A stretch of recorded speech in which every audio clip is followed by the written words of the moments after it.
Thank you very much, Mr. Rosendale. I now turn to the gentleman from the Northern Mariana Islands, Mr. Sablon, for 5 minutes.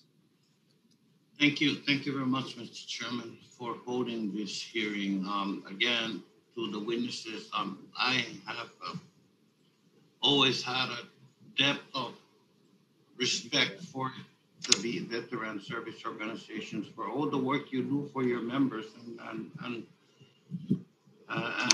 eventually even your non-members benefit. I do need to give a shout out to Ms. Keenan, because the Veterans of Foreign Wars is the only VSO that it has a chapter here in the Marianas. But Mr. Price, there are times in hearings when after a hearing ends, people tend to forget what a witness said. But you, sir, your testimony today, I know, will be remembered and will even be discussed among some of the members. So again, my deep condolences to you and to you on your loss of your wife, and I hope you and I think Ms. Keenan also will never have to suffer what your spouse went through.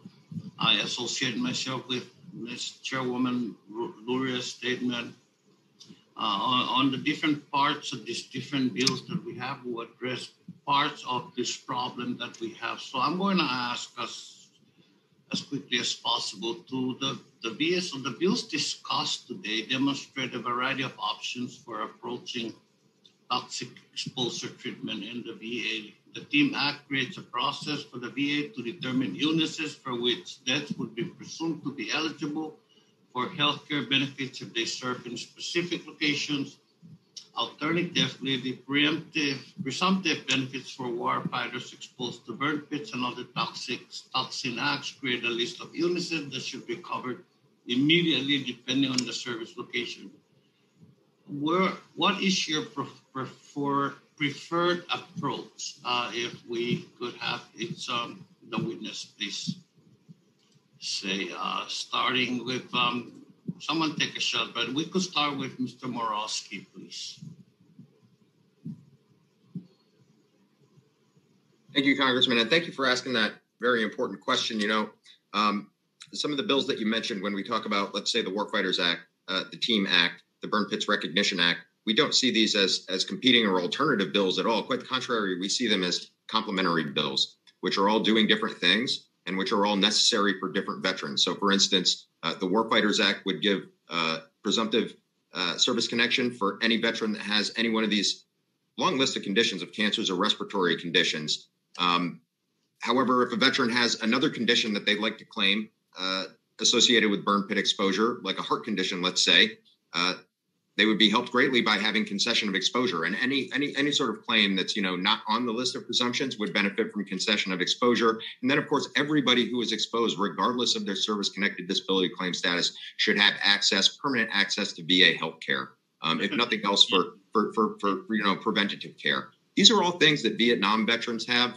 We think that, the current generation should have parity. So the answer is all of the above, sir. Yeah, thank you. Let me see. Mr. Hoare, Travis Hoare, please. Yes, thank you, sir. I would agree with Wounded Warrior. These are not separate options. We believe that these are all complementary of each other, and the current generation of veterans need these things now as far as healthcare and presumptive illness to protect those veterans that are sick now, and also to establish that framework in the TEAM Act in order to protect these veterans in the future. It's critically important to ensure that there's not another, for example, 20-year lag time from when we started the war in Afghanistan to now to get that presumptive illness. We need to ensure that that process is a lot quicker than decades. Thank you. Ms. Keenan, please. Yes, thank you, sir. We just want to echo the same thing, that a lot of what we want to achieve can happen through implementing several of these bills. It's true that Vietnam veterans have access to these same benefits and services. We want that for all generations of veterans, but we don't want it to take decades to achieve that. Okay, thank you. Mr. Learman, Miss Learman, Shane Learman, please. Thank you, Congressman. I I agree with my colleagues today. None of these are going to be the answer by themselves. Together, they will address a lot of these issues from now in the future. They're not competing, they're complementary, and we need them all. Thank you. I'm going to take a chance here. Mr. Price, I'm out of time, but do you have something to add, sir? Thank you, Congressman. I just want to concur with the other VSOs that we agree. Specifically, I do want to mention that everybody has said a lot that this is this era's Agent Orange. And to remember that term is not used lightly. It's used in reference to over the 30 years that the Department of Veterans Affairs took to lawfully acknowledge the effects of Agent Orange. And that's what we don't want this to become. Right. I learned that actually when I served in Congress. That's when I learned that. And then I'm still confused over the Blue Missouri, law, where the line starts at. But thank you very much for your testimony, Chairman Tapano, and everyone for bearing me. I yield back. Thank you, Mr. Sablan. I would now call on Representative Sablan for 5 minutes. Yeah, well, thank you very much, Mr. Chairman. Good morning, everyone. I want to welcome the witnesses and thank them for their testimonies today.